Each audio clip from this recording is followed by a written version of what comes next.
Good evening, Farmington Hills. Welcome to the regularly scheduled meeting of Monday night, April 11th at 7:30 p.m. in the council chambers. We are having a little bit of video issues, which is not unusual since we had the video fixed, but I've been told that they were out today to fix it, and so it's still not working properly. So we only have one camera angle. And then we'll work around from there. We'll zoom in, zoom out, and we will have audio. So that's all very, very good. So we will start, as we always do, with the Pledge of Allegiance. Will you all stand and join me? I pledge allegiance to the flag of the United States of America and to the republic for which it stands, one nation, under God, indivisible, with liberty and justice for all.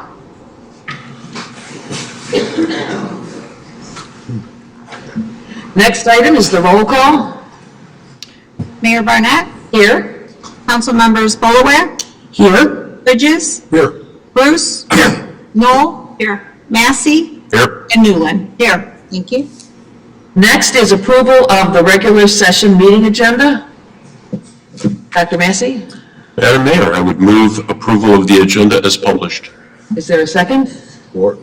It's been moved by Dr. Massey, approved by Mr. Bridges. All in favor say aye. Aye. Those opposed? Okay, it passes unanimously. Second item is a proclamation recognizing April 2022 as National Autism Awareness and Acceptance Month. Valerie Knoll, could you please read that? Thank you. Whereas autism is a pervasive developmental disorder impacting the social communication and behavioral skills of those affected by it. And whereas as health professionals become proficient in diagnosing autism, more children are being diagnosed on the autism spectrum, resulting in rates as high as 1 in 44 children nationally, with Michigan having the 5th highest autism population in the United States. And whereas, while there is no cure for autism, it is well documented that if individuals with autism receive early treatment, it can be possible for them to lead significantly improved lives. And whereas individuals with autism often require a lifetime of specialized care and community support services to ensure their health and safety, and to support their families' resilience as they manage the psychological and financial burdens autism presents. And whereas to raise awareness and encourage acceptance, Judson Center is spearheading its Bring Autism to Light campaign, now in its 6th year, to educate parents, professionals, and the public about autism by lighting their campuses with blue lights throughout the month of April, and by inviting participation from the community in this multifaceted effort. Now, therefore, be it resolved that Vicki Barnett, Mayor of the City of Farmington Hills, on behalf of the City Council, in partnership with the Judson Center, do hereby proclaim April 22 as National Autism Awareness and Acceptance Month, and encourage all employees, residents, and members of the business community to bring autism to light, and to raise awareness and encourage acceptance of those on the autism spectrum. Thank you very much. Do we have Michelle O'Connor-Teklinski here? Yes. Thank you. I was at the Judson Center when you expanded it, and I want to tell you how wonderful the facility is, and I have this proclamation for you. Can I approach? Yes, please. No one's asked if they could approach me. Marla! I feel like the judge. Thank you. Thank you very much for this. You can go to the microphone now. Thank you so much. On behalf of Judson Center, who is part of the community of Farmington Hills, I want to thank you for this recognition. The statistics are correct. 1 in 44 kids will be diagnosed with autism. And we have an epidemic that we're dealing with. And we are proud to be part of this community so we can help raise awareness. We can provide diagnostics, we can provide services, and we are a resource to the community. So we want to thank you for this recognition. Thank you very, very much. Thank you.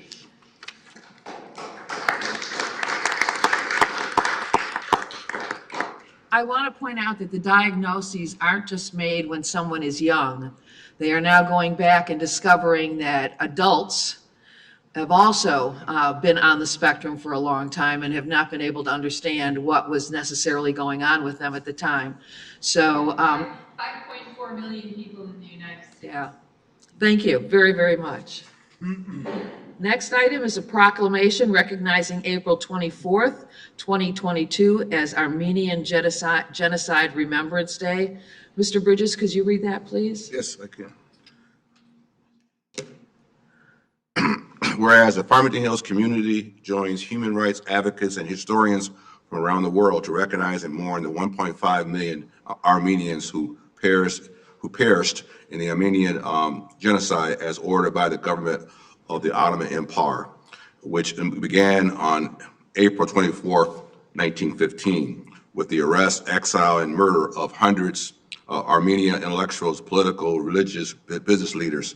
And whereas during the 1915-1923 genocide, Armenian survivors were forced to witness the slaughter of their relatives and the loss of their ancestral land and property in what is now known as the first genocide of the 21st century. And whereas the state of Michigan declared in Act 558 of 2002 that April 24th of each year shall be the Michigan Day of Remembrance of the Armenian Genocide of 1915-1923 in memory of the victims and in honor of the survivors. And whereas the failure to learn from the past allows history to repeat itself, as the world saw during the 2020 Nagorno-Karabakh War, when the military forces of Azerbaijan and Turkey attacked the Armenian civilian population of Nagorno and Karabakh and its churches and civic buildings, resulting in casualties and loss of ancestral land and properties motivated by the same genocidal campaign that their ancestors suffered. And whereas Farmington Hills proud to join the Armenian community in its commemoration of the 107th anniversary of the Armenian Genocide in an effort to educate others about the tragic loss of life, land, and human rights of the Armenian people and the crimes of genocide committed against them, and as well as Greeks and Assyrians due to religion and political beliefs. Now, therefore be it resolved that Vicki Barnett, the mayor of the city of Farmington Hills, on behalf of City Council, do hereby proclaim April 24, 2022 as Armenian Genocide Remembrance Day in memory of the victims of the Armenian Genocide and in honor of the survivors and their descendants, and urge all citizens to join in this solemn remembrance. And we have our own city manager, Gary Mechtin, here to receive the proclamation. I will receive that. I'm actually receiving it on behalf of the chairperson for the Armenian National Committee of Michigan. She was unable to make it this evening, so we thank City Council for the recognition. Appreciate it very much. Okay, do you want me to hold on to this for a while? That's fine. Okay. After the meeting. I'm sure I'll run into you. Next item is the proclamation recognizing April 10th through 16th, 2022 as National Public Safety Telecommunications Week. Dr. Massey, could you please read this one into the record? I would be happy to do that. Whereas emergencies require the prompt response of police, fire, or emergency medical services, which are critical to the protection of life and the preservation of property. Whereas the safety of our police officers, firefighters, and paramedics is dependent upon the quality and accuracy of information obtained from citizens who contact communication centers.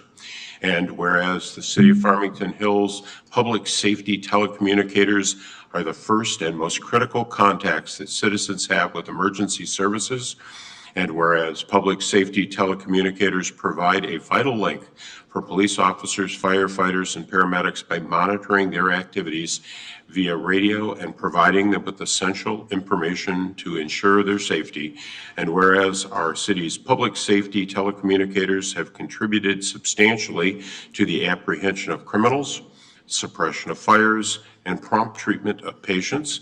And whereas these dedicated employees exhibit compassion, understanding, and professionalism in the performance of their duties, helping to save millions of lives every day as they serve the public in this demanding profession. Now, therefore, be it resolved that Vicki Barnett, the Mayor of the City of Farmington Hills, on behalf of the City Council, does hereby proclaim the week of April 10 through 16, 2022 as National Public Safety Telecommunicators Week in Farmington Hills, and calls upon our citizens to recognize the important role that these professionals play as they assist others in their time of need and maintain the safety of all members of our community. Thank you very much. And we have Shift Supervisor Natalie Ribest here. Did I pronounce your last name correctly? Ribest, okay. Thank you. Thank you for all you do.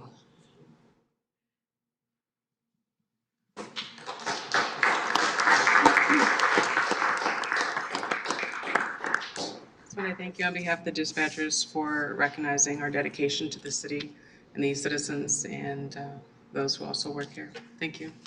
Thank you.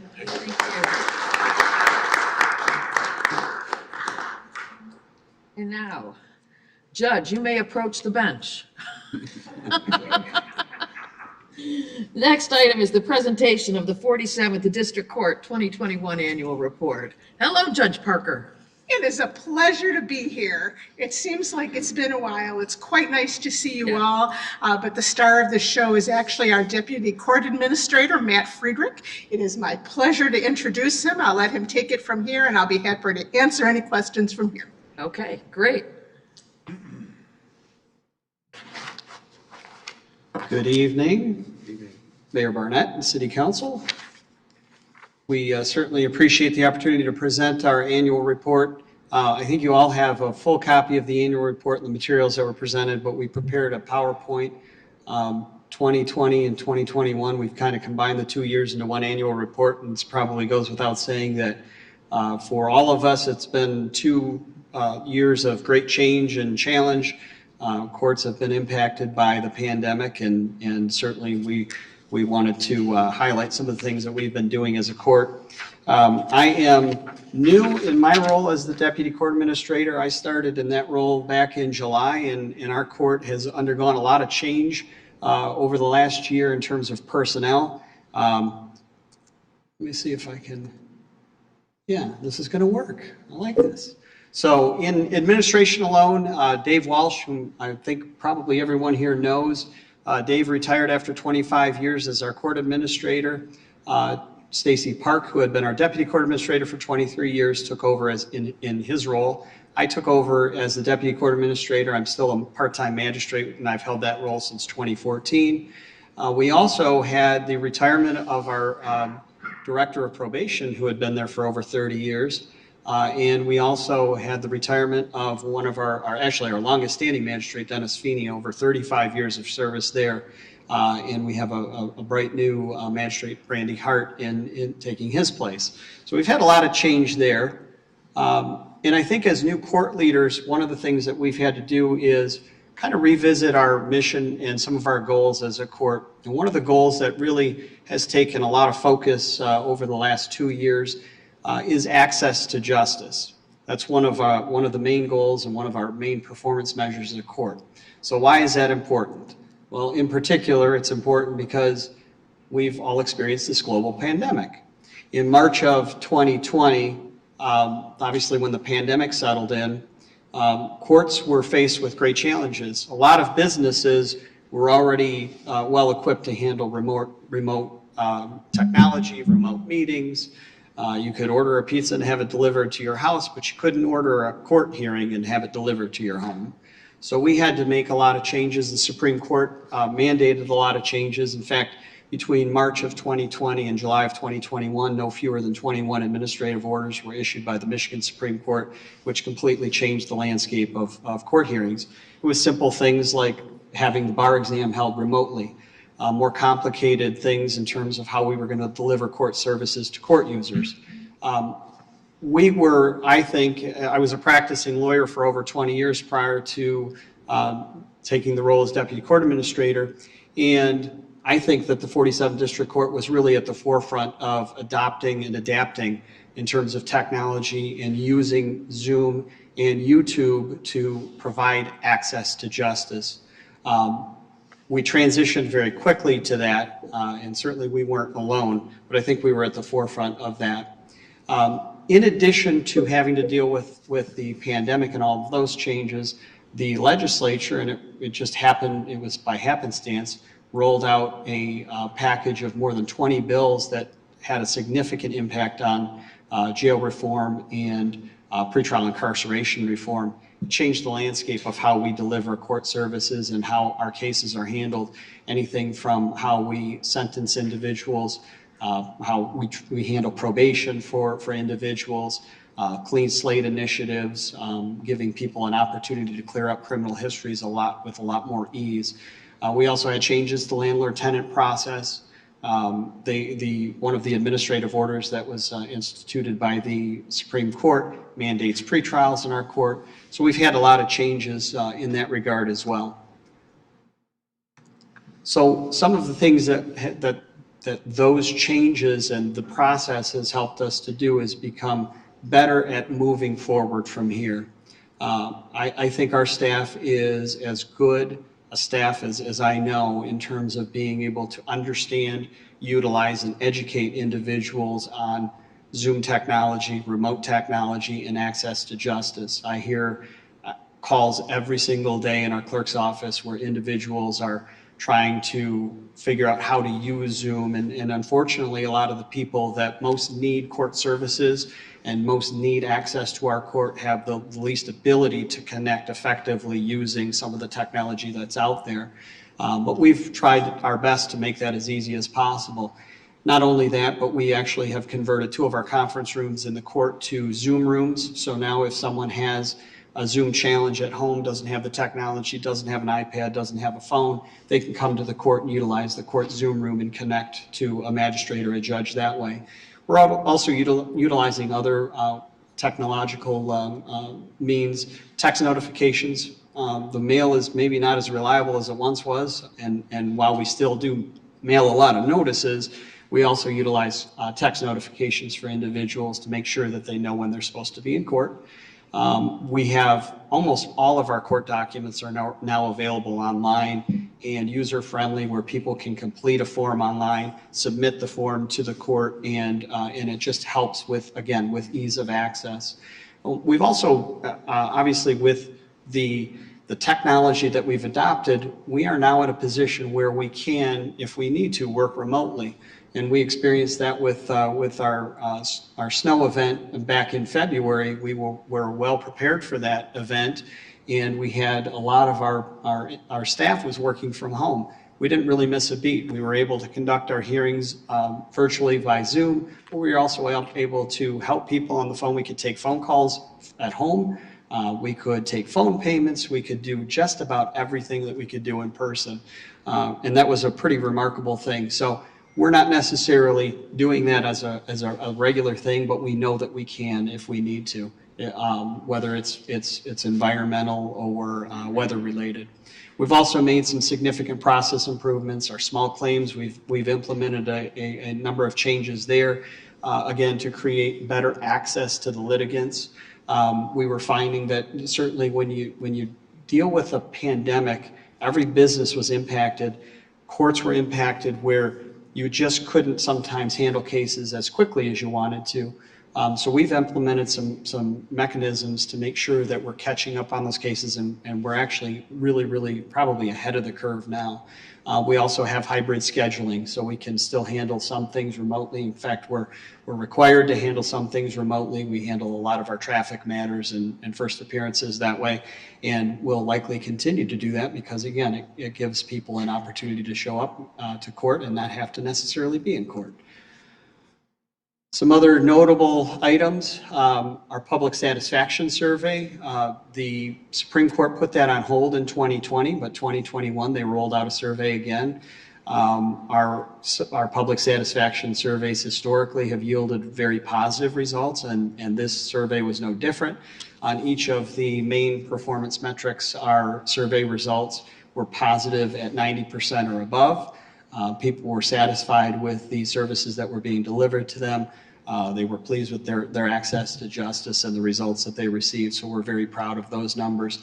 And I like to say that even if it's at 90 or 92 or 95%, that's great, but it gives us a goal to aim a little bit higher. So we're hoping that in the years to come, we can hit 100% on everyone.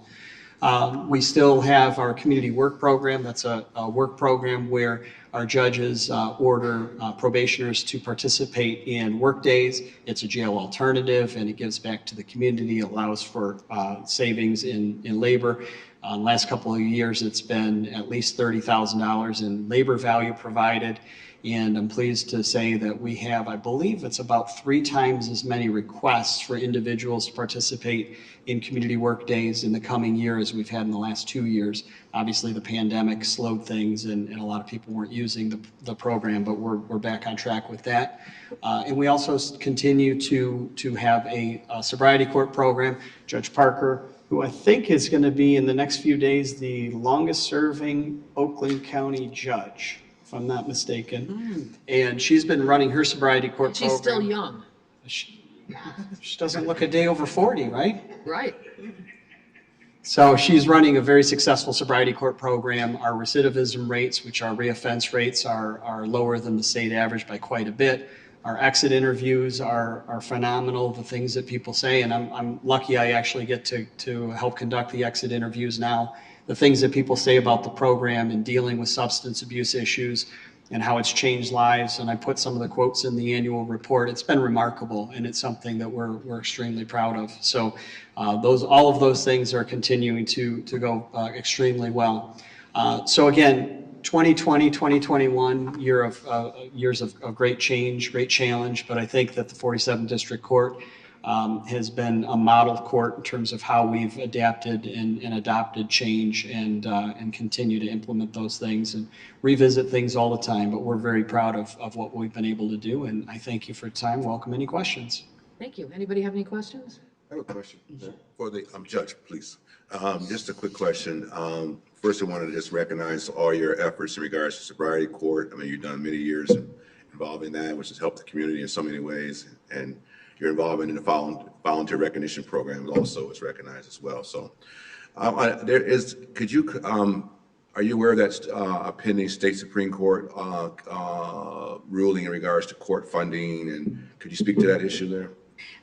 Yes, there is a case in the Supreme Court addressing assessment of court costs. I know that the judges' associations have taken various positions. The court, I think, heard oral argument, was it yesterday or today? I am not aware of any ruling yet, and I don't anticipate one soon. And that could have an effect because I know that we do assess court costs, and we actually are very thoughtful about it. We try to make sure that we're not assessing, that we're realistic about the court costs and not using it to make it impossible to be successful. Obviously, we're not in the business of funding the court. That's something that you thankfully do and are required to do.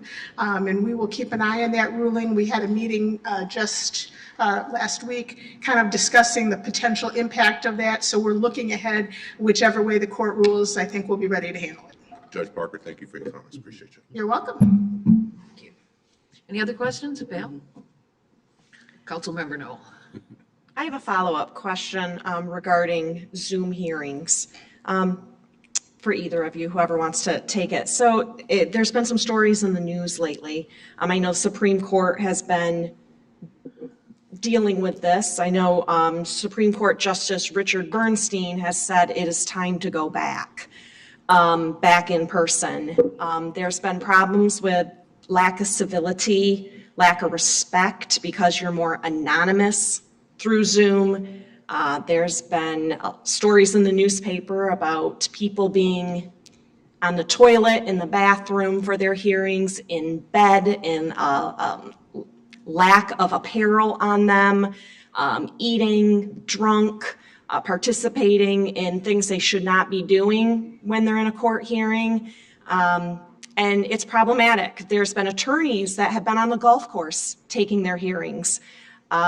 So I understand the need for flexibility. If someone doesn't have transportation or has childcare issues, Zoom can be a wonderful thing. But at the same time, it can lead to a lack of civility, lack of respect, because people think they're more anonymous. There's less, personal relationship building when you're in a Zoom hearing, as opposed to the respect that should be afforded to a judge when you're face-to-face like this.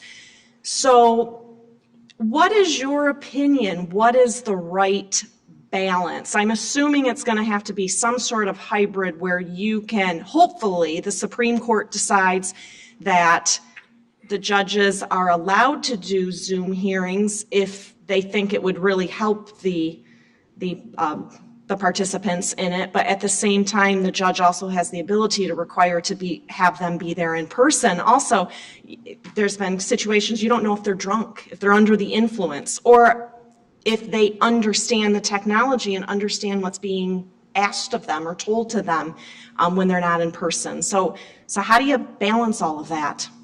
So I think the key is balance, and that's why I think it should be left in the court's discretion, individual courts, to make their determination, as opposed to being dictated. It should be all in person or all hybrid. I found in many situations where the technology has worked wonderfully, and yes, we could also tell many of our stories of inappropriate behavior. I know that there are some ways where being virtual can be a great benefit. We have people who have transportation issues, people who are working and can't afford to take a time off work can probably get a half an hour break or a lunch break, so you really are accommodating that. Certainly, at least my belief is that when we have things with testimony, that's almost better in person, unless it's, there are a few exceptions to that, but things with witnesses are better in person. And I think that preliminary matters, pre-trials where you're just deciding where is the case going to go next, can very often be done virtually. Frankly, it probably saves businesses and clients money and time by being able to participate in that way, but yet things that are more technical, there are some things that just need to be in person. And I know that if I've had an individual who has had a problem on Zoom, I will have them removed and tell them to come back until it's appropriate. And sometimes at that point, if they haven't been able to handle themselves remotely, then I schedule a next hearing in person.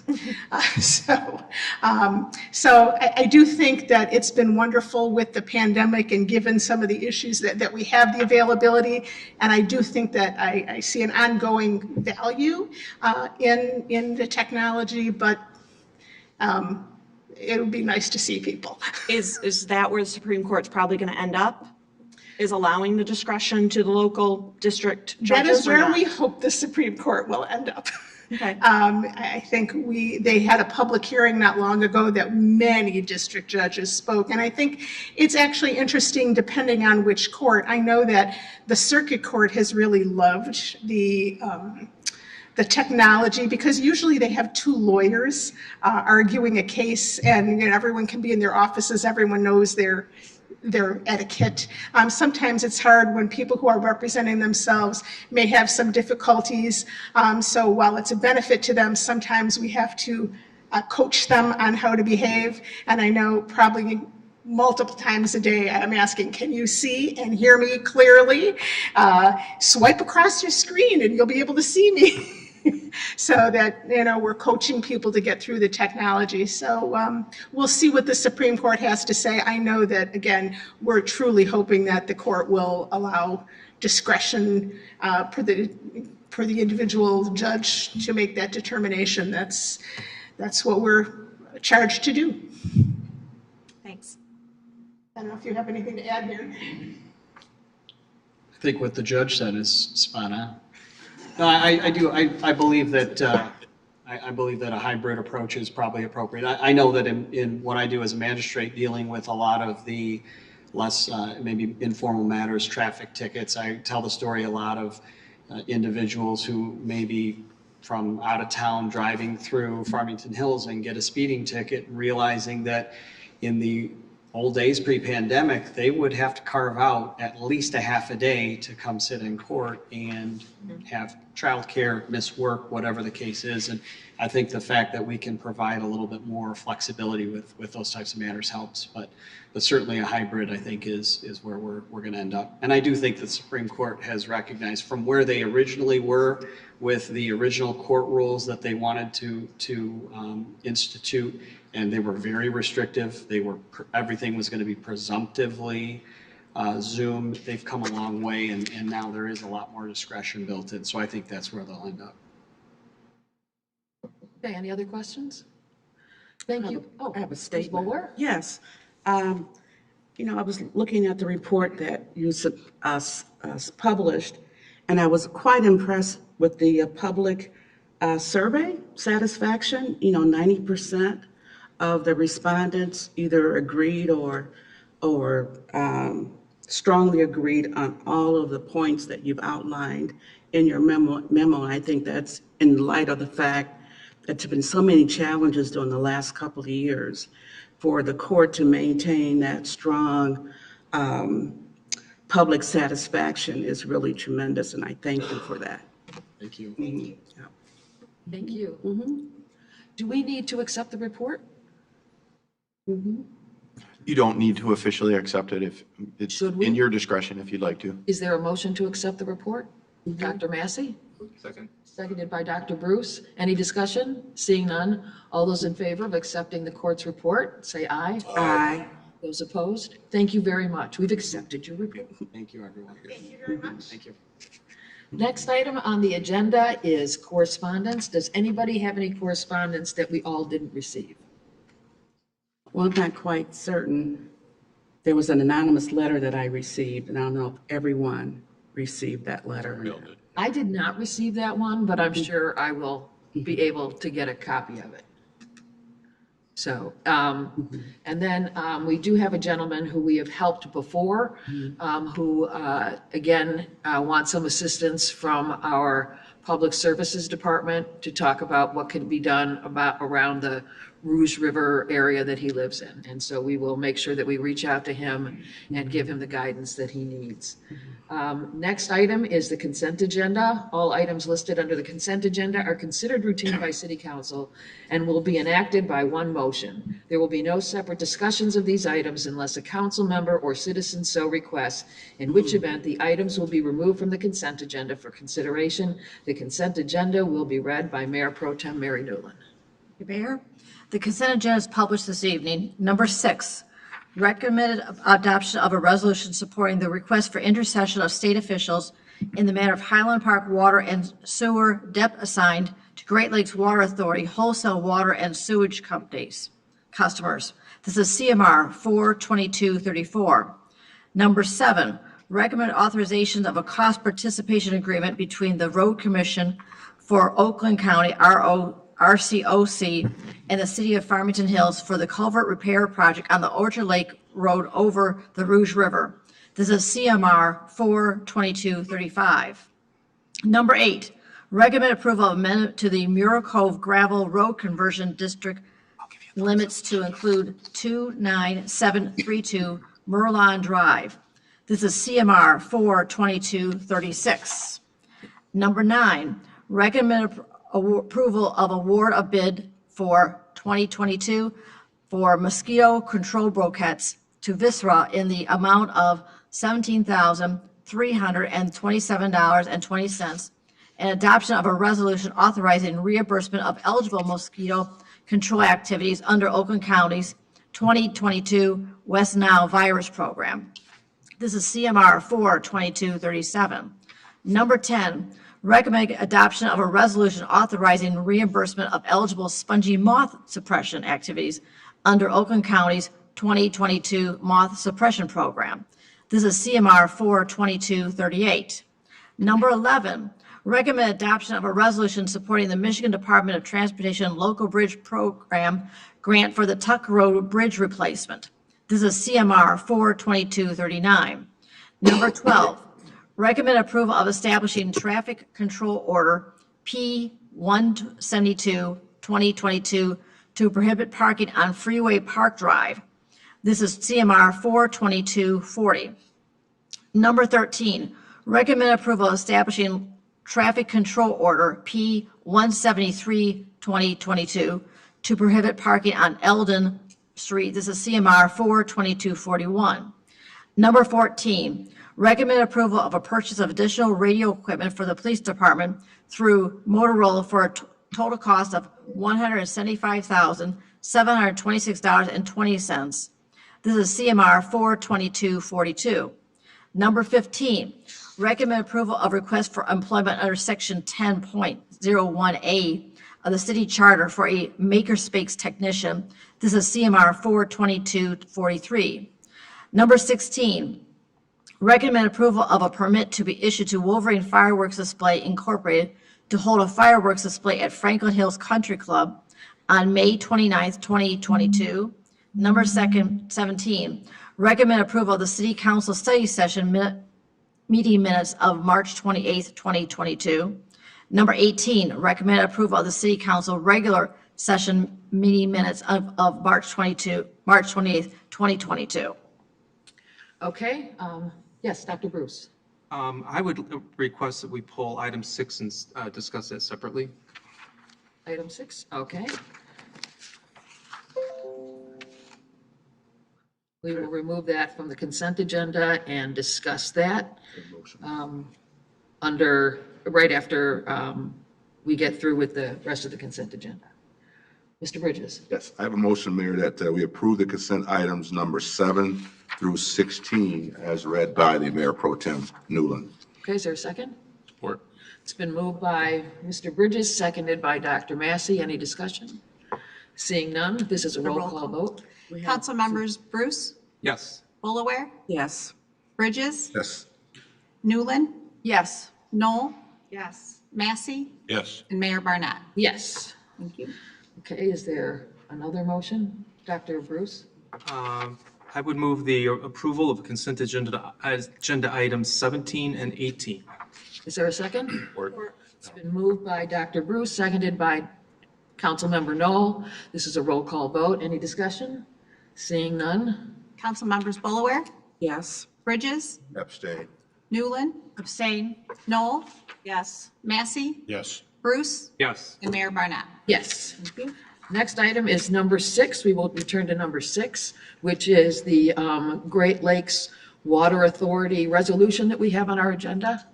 Madam Mayor, I think I'm going to have to recuse myself because I have property in Farmington, in Highland Park, that, I don't know if that's a I spoke with Mr. Javik earlier, and he said I have That's to. fine. Okay. Does she need to leave the room? Well, she has disclosed the conflict of interest. It would be appropriate to step down from the dais. Okay. Okay, Dr. Bruce. Thank you, Mayor. I just wanted to pull this off because I wanted the citizens of Farmington Hills to understand what's going on with the water situation with Highland Park and how it's impacting us. We are part of the Great Lakes Water Authority, which used to be Detroit Water and Sewage. And they represent 87 communities in southeastern Michigan, including Farmington Hills.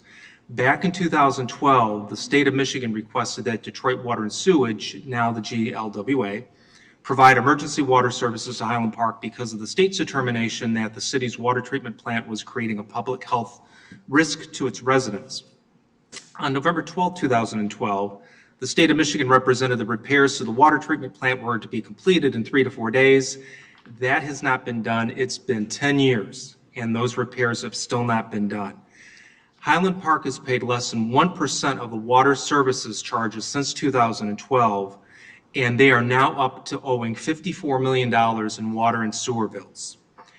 Of that $54 million, the GLWA's member partners, allocated to the member partners, our city has been allocated $1.7 million of that arrearage from Highland Park.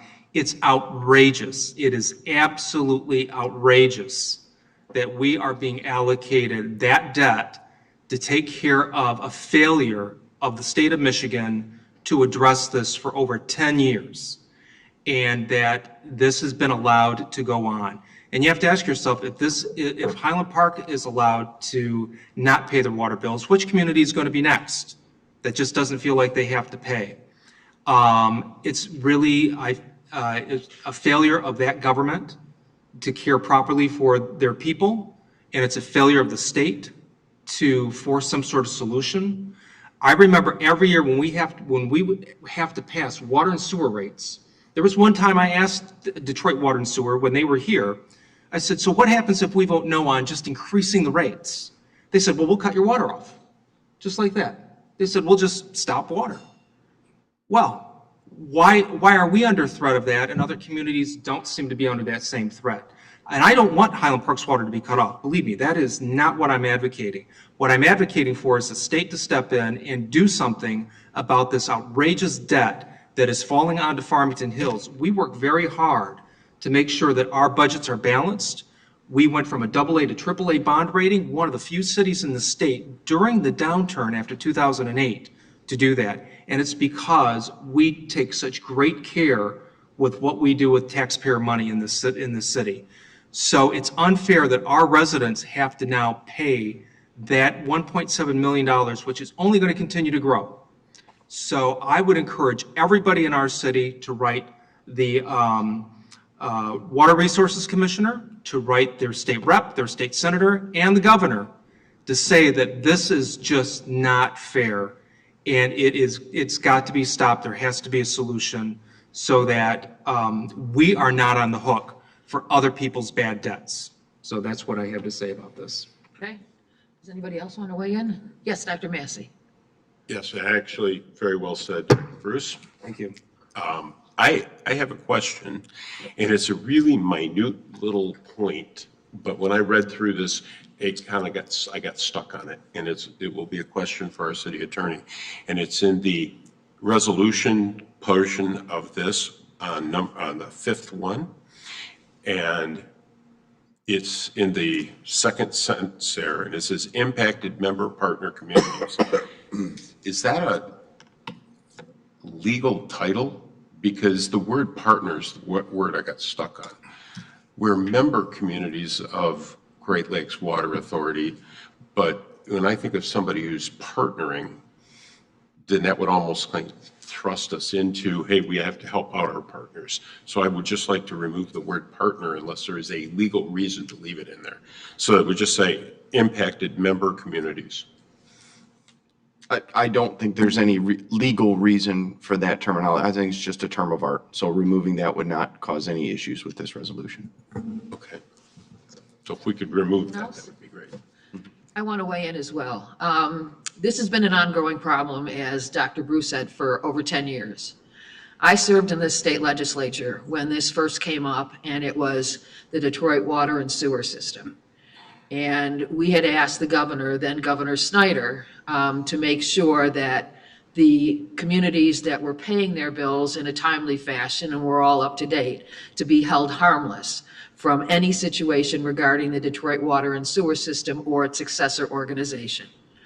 As you know, Governor Snyder then pulled Flint out of the Detroit water and sewer system, creating an additional hole of infrastructure that was not being paid for by Flint, that was now accruing on our tabs. I again argue that that is a question for the state to address. Then the state, once they realized that Flint was being poisoned by the system that they created, pulling water out of the Saginaw River, brought Flint back into the system. There was no accounting for the costs of rehooking up the water system, and it accrued to all of us again. I don't mind the fact that Highland Park deserves what everybody else deserves: clean, fresh water coming out of their taps. What I do mind is when a community is so egregiously in arrears and doesn't declare bankruptcy and try to find a way to get out from under, and instead foists their tab on everybody else. And I'm not just talking about Farmington Hills. This is a $54 million bill, $54 million bill that is going to be paid for by every community that is part of the Detroit Water and Sewer Systems new organization called the Great Lakes Water Authority. And we did sign an agreement to be a partner in that organization when it was originally formed. this is outrageous, and it's not fair, and it's not right. I then got very angry 2 weeks ago, and I started calling members of the Great Lakes Water and Sewer Board, including an old friend of mine, Freeman Hendricks, who serves on that board. He has yet to get back to me, but he understands the complications here. And he also agrees that this is a problem that the state of Michigan should be paying and not the citizens of the well-balanced communities that have been properly funding the water and sewer system. So stay tuned. Please feel free to write your legislators and write the governor as well, and let her know that this is an outrageous non-solution, and we will continue to do our part to make sure that our citizens aren't penalized for their ability to pay and pay on time for their obligations.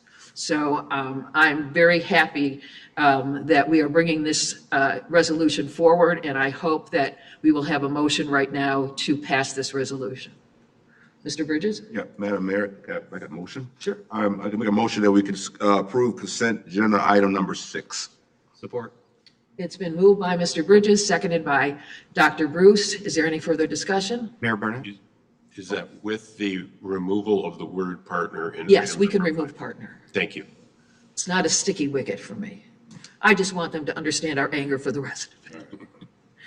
Okay, so the motion contains passing the resolution and in addition, striking the word partner in item number 5.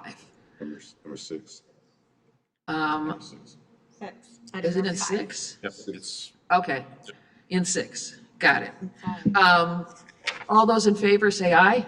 Aye. Oh, this is a roll call vote. This is a regular vote since it was pulled from the consent agenda. Oh, okay. So regular vote. All those in favor say aye. Aye. Aye. Those opposed? Okay, we need to bring Councilmember Boulware back. Okay. And the next item on the agenda is public questions and comments. Anybody in the audience is limited to 5 minutes for any item of city business that is not currently on the agenda. And if you have something to say, please do so at the microphone, and we look forward to hearing your comments. I'll now open the public question and comments.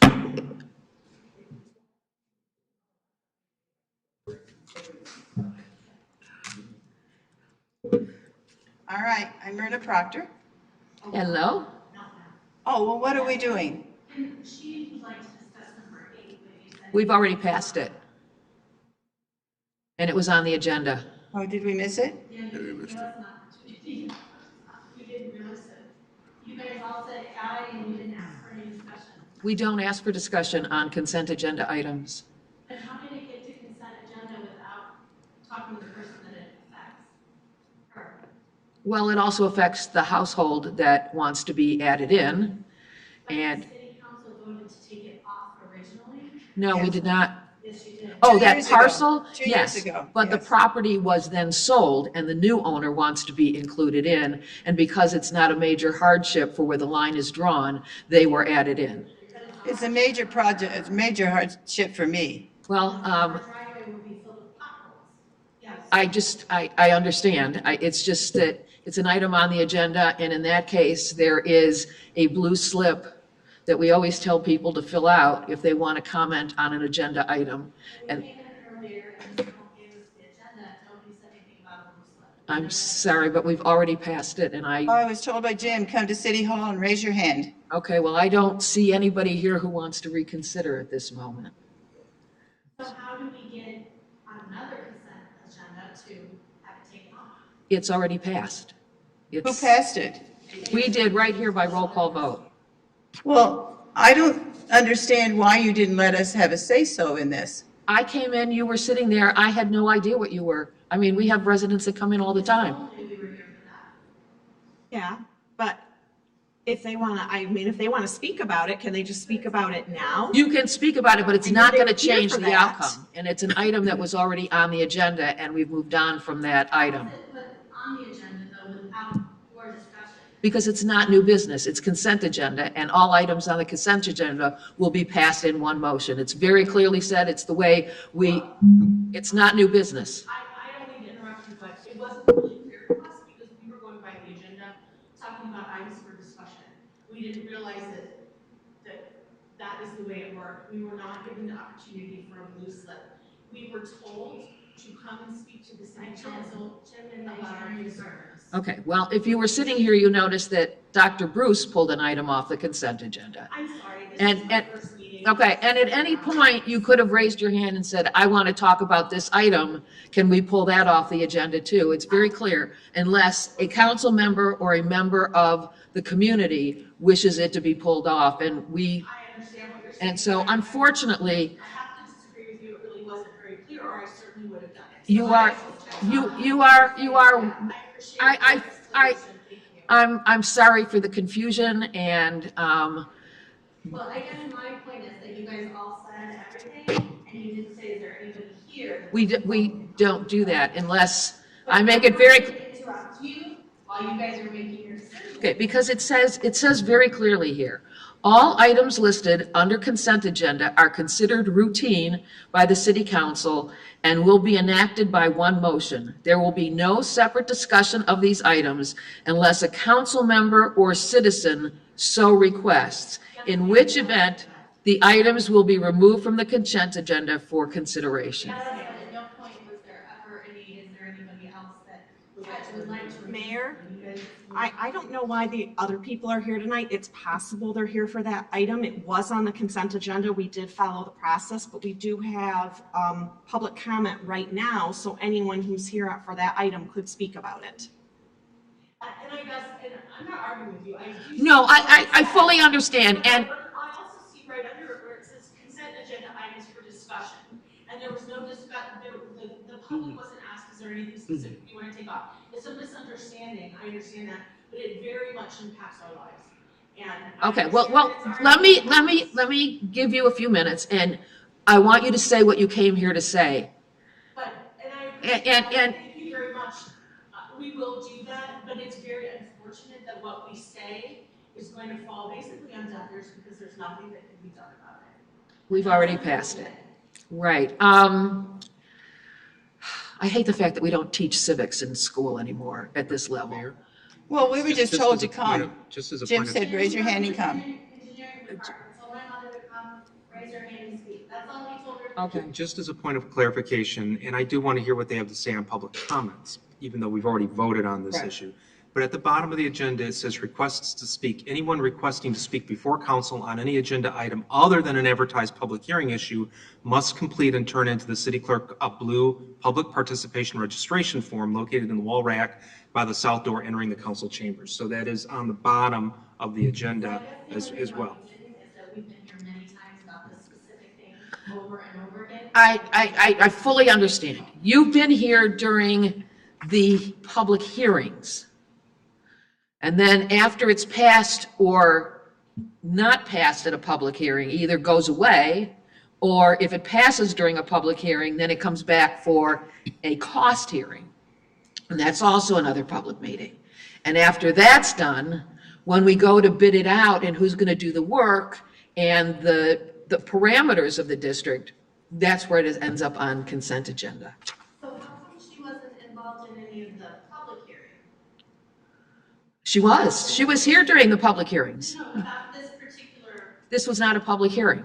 Right, because it was already passed. This is just an amendment to something that was already passed. That's why it's just on the consent Okay, agenda. well, the But- blues, but- in the Like I future, said, there's other people that are here, and they may be here for that item, because I don't know why else they would be here, quite honestly, because there's nothing else on the agenda. So I say, rather than continue arguing, let's just let everyone speak right now. But is it going to make a difference? Is this going to fall on deaf ears?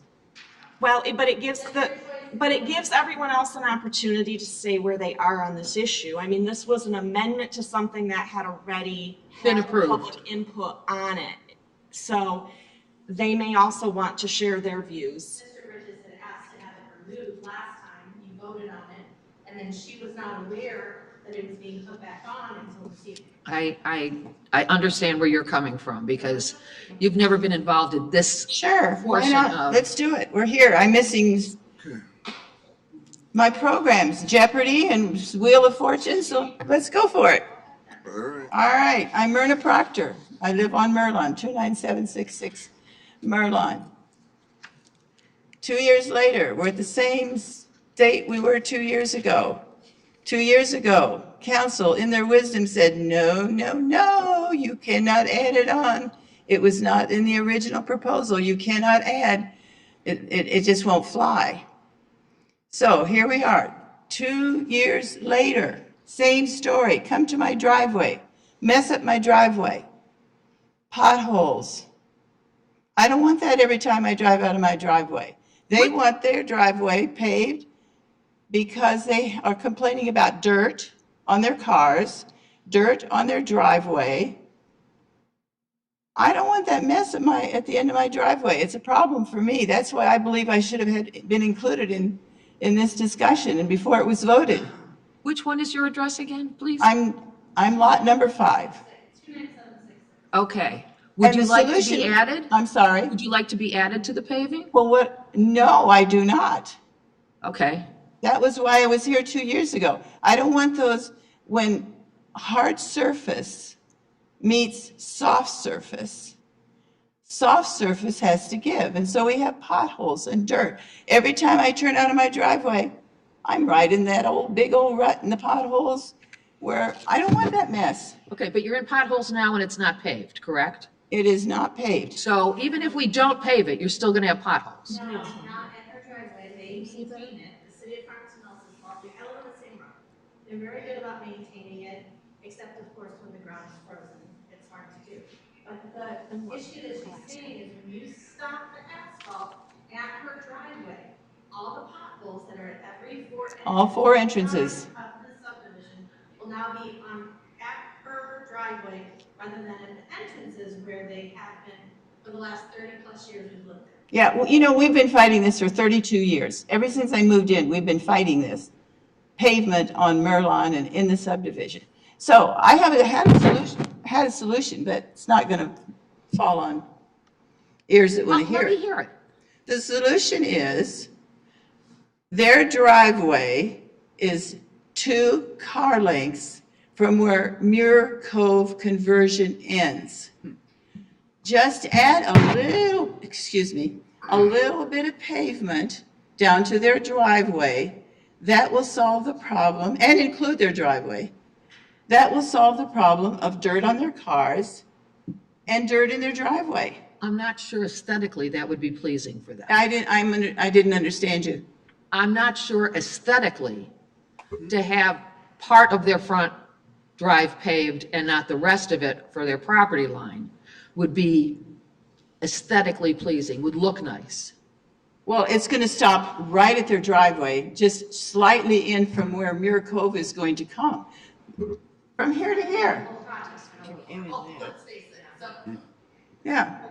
Okay, so what if I come get a wild hair? If you're going to bring that clear down to my driveway, I won't be happy, but, you know, I can live with it. I have more things to worry about than potholes and dirt.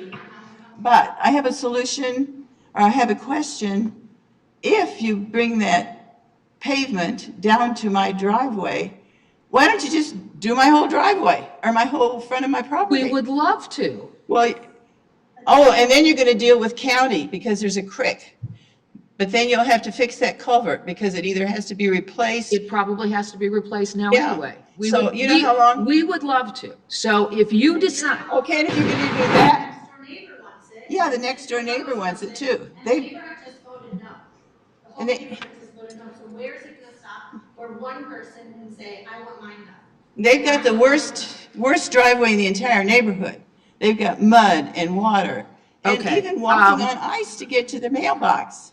And then the next patient wants, or the next person wants it too. So where's it gonna stop? I know, At but- my driveway? Not happy. Mrs. Proctor, we've been around and around with this. And I know.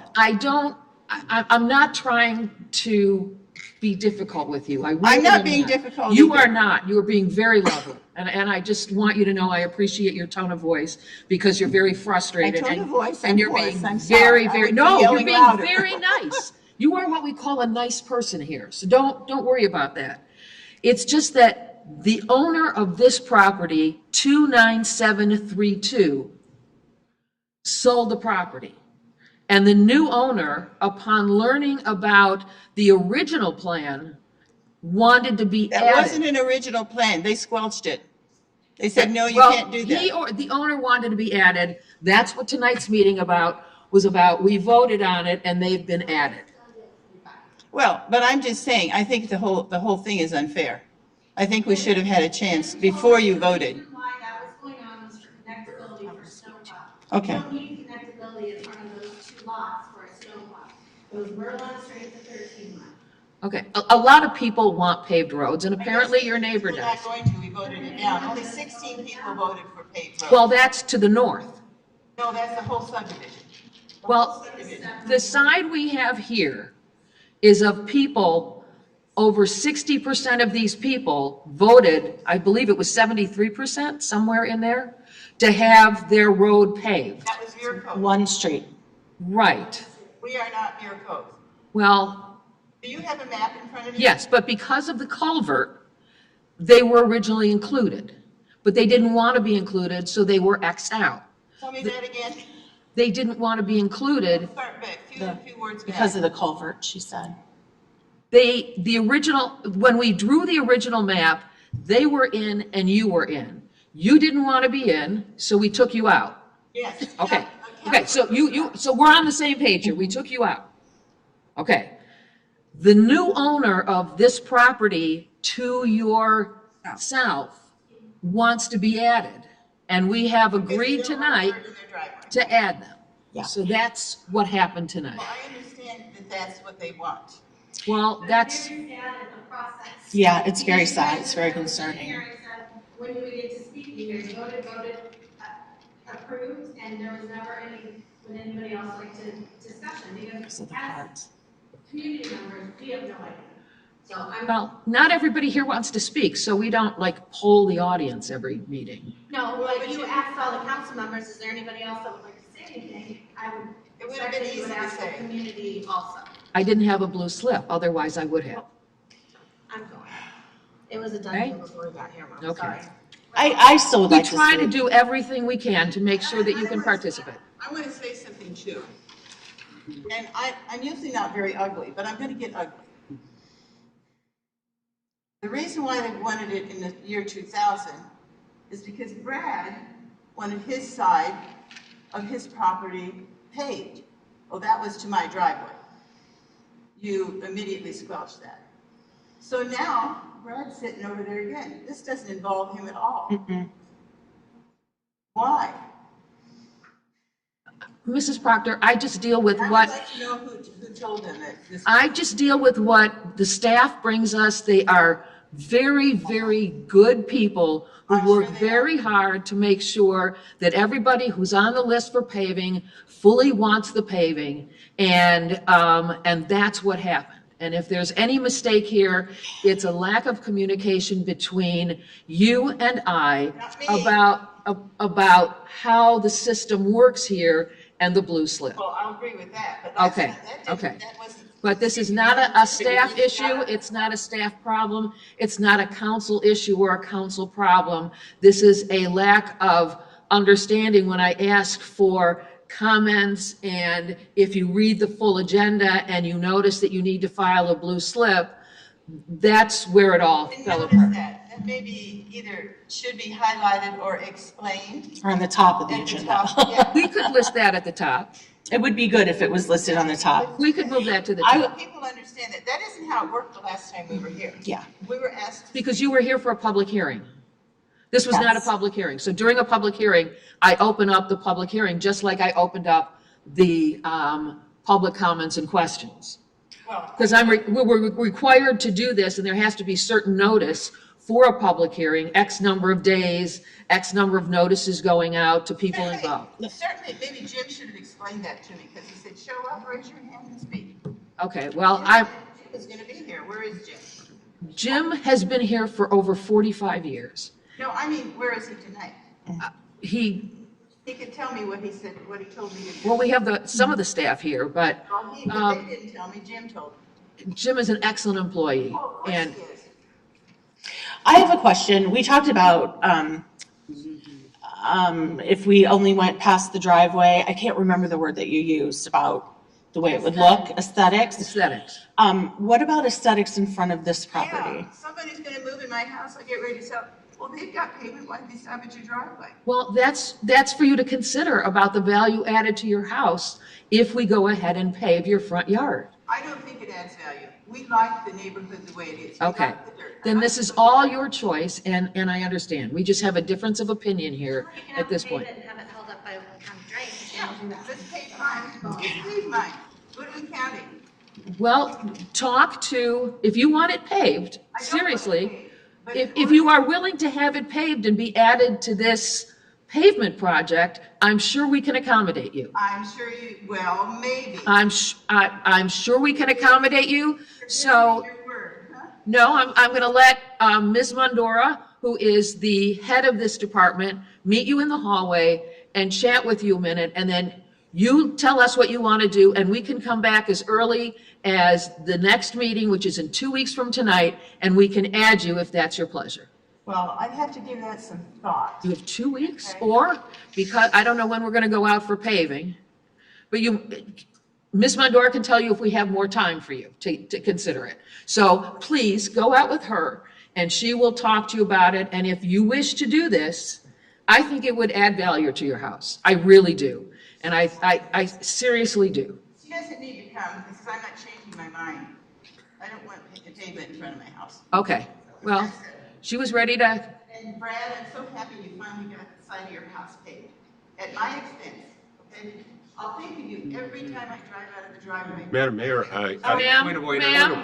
Ma'am, excuse me. You were very nice until just now. And now I am going to ask you to leave. Because in this chamber, we do not attack anybody. We don't attack staff. We don't attack your neighbors. So it was not a very kind way you were handling it. So I am at this moment asking you to please leave the council chambers. There is no more business here. There is no more business here for you to be concerned about at the rest of the meeting. Thank you. Thank you for your time. You're welcome. Brad, I don't know who you are, but thank you for coming. Okay. Yes. Thank you. Please don't make it about paving. I just wanted to say thank you very much for being supportive of the water situation. I know that's been an ongoing issue and it's been a big concern of mine. And I didn't even know where you stood until I heard you guys talk. So thank you very much for that. We are highly displeased. Yes. And on your behalf, we are highly displeased. Thank you. Next item on, does anybody else want to come up and speak? Yes. Yes, absolutely. This is a public meeting. Where do you live? You want to move to Farmington Hills? We're really a wonderful city. I'm thinking about it. Thank you. We were residents of Berkeley and we earned the #1 position in the cannabis competitive application process. So I wanted to come and say hi, I'm Chris, I represent Butter. And thank you for thinking about doing a cannabis retail in your city. I've been in a lawsuit or been affected by a lawsuit for about 3 years now as the #1 applicant. So I just wanted to go on public record. If you want to hear from the company that's never sued anyone, I'm happy to offer our opinion as the leading and winning applicant for the city of Berkeley. So Okay. please just, Have you been part of our listening I conversation? tried to speak in the original one, but you only allowed like a couple groups in. So I just wanted to We had 3 of them. Yep.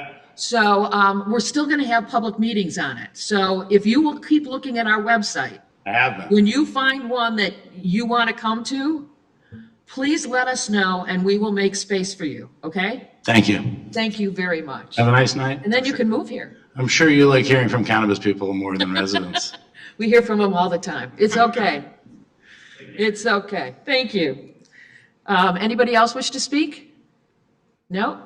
Okay, I will now close public comments and questions, bring it back to council, and council member comments and announcements.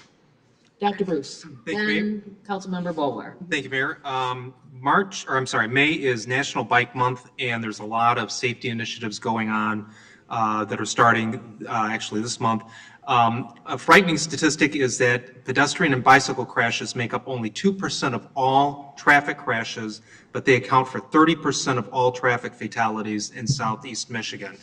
And it's becoming more and more frightening to bike on main roads in this city or any other city because of the high rate of vehicle versus bike accidents. It's like every week in the summer, you hear about a bicyclist being seriously injured or killed because of somebody not paying attention. And now with people on their cell phones and trying to drive, it's becoming even more dangerous. Because of the safety initiatives going on, SimCog sent me 25 sets of lighting for people and bikes. They're available, or they're going to be available in the clerk's office. First come, first serve until all the supplies are gone. And one of them is a nice armband that you can wear. Another one is a bracelet that, again, blinks and is very bright. And then there's another set of a couple of bicycle lights that come in a plastic container that, again, gives you a lot of visibility when you're riding. The more you can highlight yourself, the more visible you can make yourself, the better the odds are that people are going to see you and you can remain safe while you're biking. So again, they're going to be at the clerk's office, first come, first serve, and they're really great add-ons if you're a biker, and hopefully will help you stay safe while you're enjoying your bike. Thank you. Okay, thank you. Councilmember Bowler? I don't know if this is the appropriate part, city manager or not, but I'm going to say it right now. And it's regarding the shopping center on Orchard Lake and 12 Mile Road. The Hills Nutrition approached me today regarding their concerns about business and how the road repairs and constructions are impacting their business. So they've gotten together with a couple of other businesses in that area, in that complex, to have a focus group or study, and they asked me to be a part of it. And I said that I would, but I would also like to see our economic director and perhaps city manager or the appropriate staff also be a part of those discussions. And as I get more information, I will forward those to our city manager. I also got some comments from people who live in Canterbury Commons, and they're having a very difficult time turning left out of their subdivision. And they want to know if there's a temporary sign we could put up at one of the exits to the subdivision. Anybody else have any comments or announcements? I want to piggyback on what Dr. Bruce said. My niece and nephew, his father was biking and was hit by a car in Massachusetts. And he is a quadriplegic who will never get better. I'm bringing this up because when we used to have a no-fault auto insurance plan that worked, the auto no-fault insurance would kick in from the car that hit him and would have covered his catastrophic injuries for as long as he lived.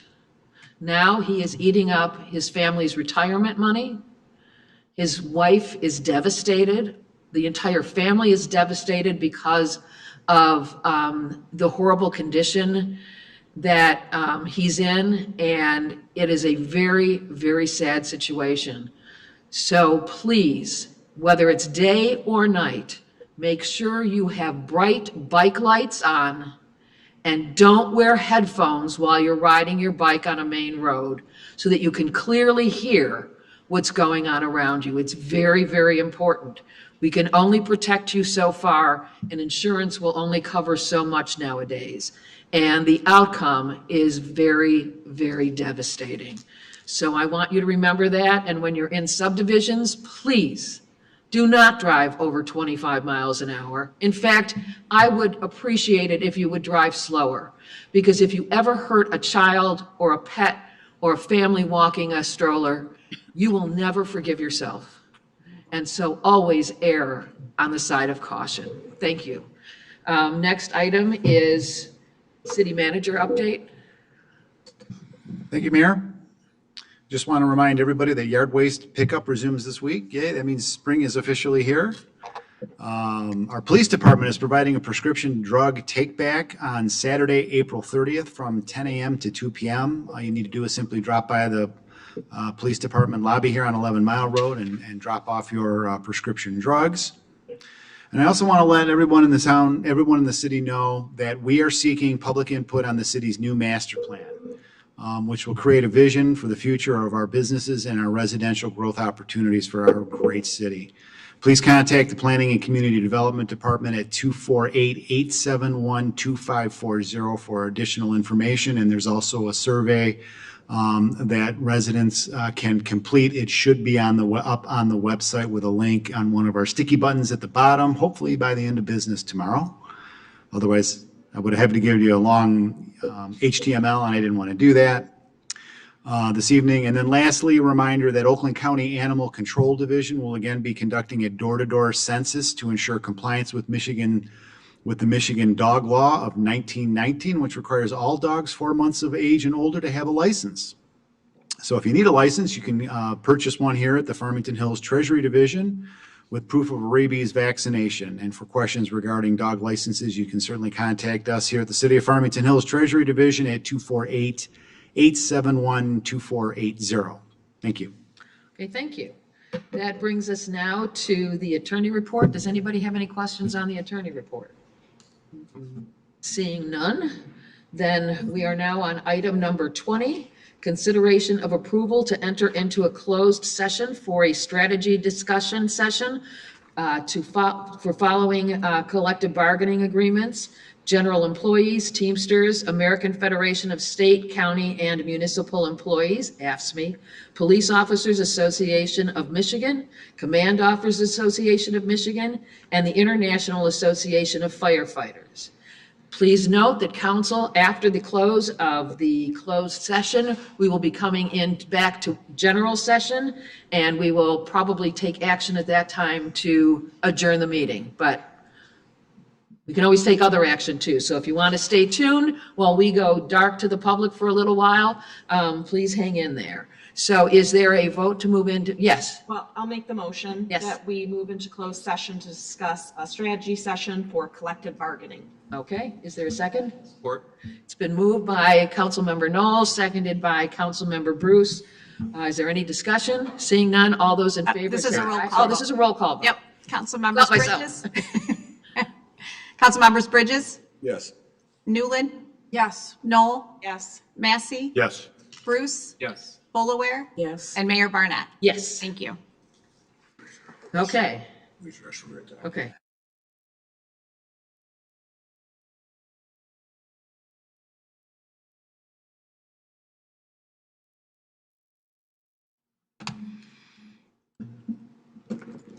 Okay.